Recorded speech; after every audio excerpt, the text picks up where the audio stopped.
Hello, this is Dr. Nazare Magas. I am a clinical psychologist and a psychoanalyst. I have a full private practice, and I've also done teaching of psychology at colleges. And I also have done groups and do groups currently. Some of the groups have been to other professionals like psychologists and psychiatrists, teaching them about expertise that I have that is beyond the regular academic training for psychologists. And I also do groups for regular people, and I help them with relationship problems, and I also help them understand themselves better. And essentially, I'm trying to help people alleviate pain, have better relationships, and know how other people operate their psychology so they can better understand themselves and other people. This is my first video, and I plan to do other videos in the future. So let me tell you a little bit what I'm planning to do. And what I'm planning to do is to present to you some original ideas that are mine, that I have shared with my patients and in groups, and I have heard from people that have been very helpful. So my goal is to extend these ideas to people beyond the people that I currently relate to through my groups or my teachings or my practice. So I also plan in the future to have an interview with another psychologist. And I also think that I will be asking my patients for questions that they have and then present the question and the answer here to you guys. Again, my goal is to make my knowledge and my expertise available to many more people than the people that I currently have direct contact with. So today I am going to be talking about a particular concept or idea that is one of my original thoughts. And the name of it, the concept, is a sentence really, which is that when something is not logical, it's psychological. So the sentence goes like this: if it's not logical, whatever you're encountering, then it's psychological. What do I mean by that? What I mean is that at times we are not understanding other people, and we become bewildered and flustered and frustrated because we can't comprehend how other people are acting or behaving. And my idea is that when that happens, we get frustrated and bewildered because we're following logic, and the other person doesn't seem to be following logic. So let me give you two examples of something like that. So one way in which this happens is when you're talking to somebody and they're presenting to you with some problem, and you're talking to them and trying to help them. You know, the problem that they tell you about evokes in you a desire to help them. And so you begin to give them ideas or advice or your own ways that you have to handle something like that. And as you're talking to this other person with the desire to help, you seem to be just going along fine. They seem to be understanding. They seem to be in agreement. And yet, after you have done this exchange, you notice that the person doesn't follow through. So this is an example that happens sometimes, that we repeatedly do this with friends or family, and we don't understand why. When we're talking to them, they seem to understand and be in agreement, but then nothing changes. That's one example. Another example is when you're talking to somebody, again, they're presenting to you with some dilemma, some problem, something that's bothering them. And the same goes on, which is that you have a desire to help them. And in this different example, what happens is that you begin to give them your ideas or your thoughts. And you notice that as you begin to talk, it's not flowing well. So you may notice that the person seems resistant. Sometimes the person gets quiet. Sometimes the person gets defensive. So you don't understand why it's going on, because they are clearly wanting some help.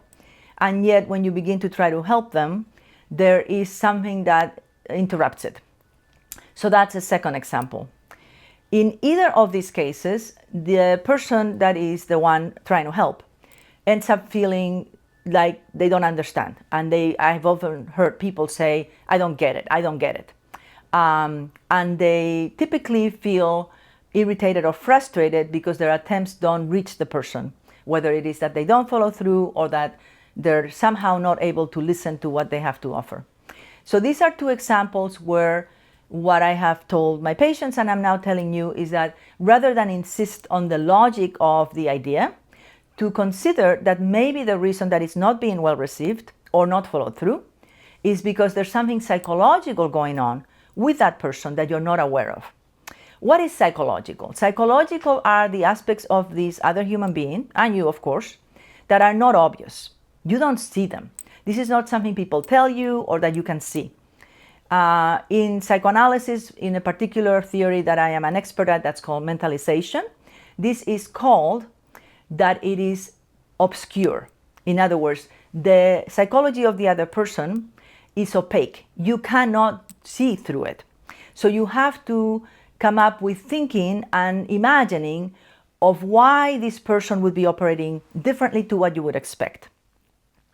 And when you do that, it's called mentalizing, which means you're imagining what would be in this person that is different, that would cause them to act this way.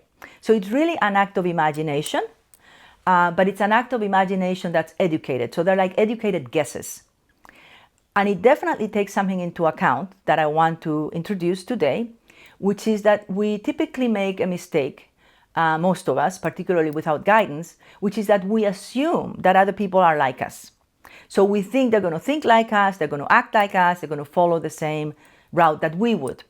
And needless to say, that is not what happens.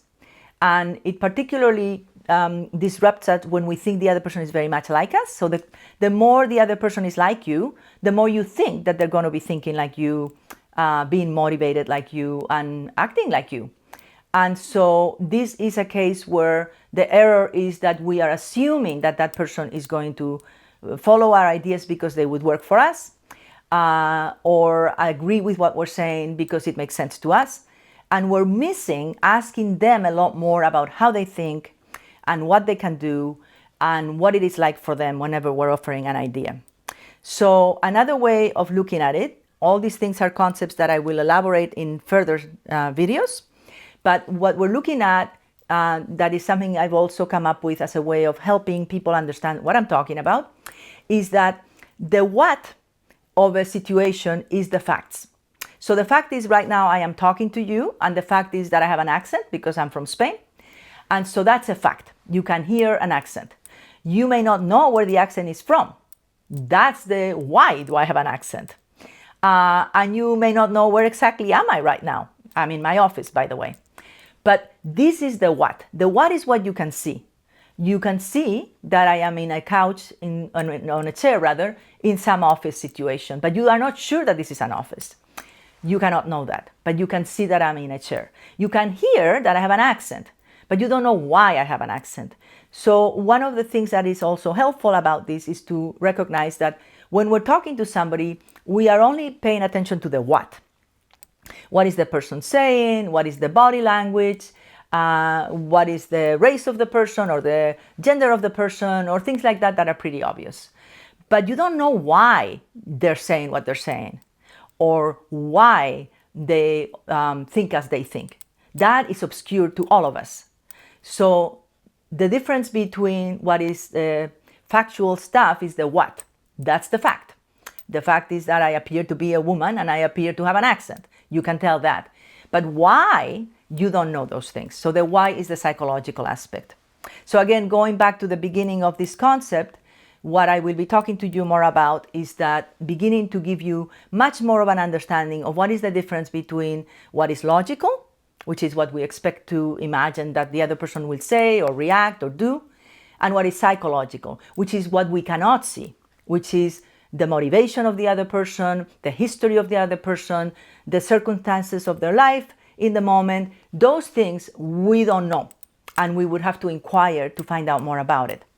So I hope that helps a little bit. I will be explaining these concepts in a lot more detail in the future, but this is my first time talking to you guys, and I hope it's helpful, and I hope you get curious about what I'm about to share with you.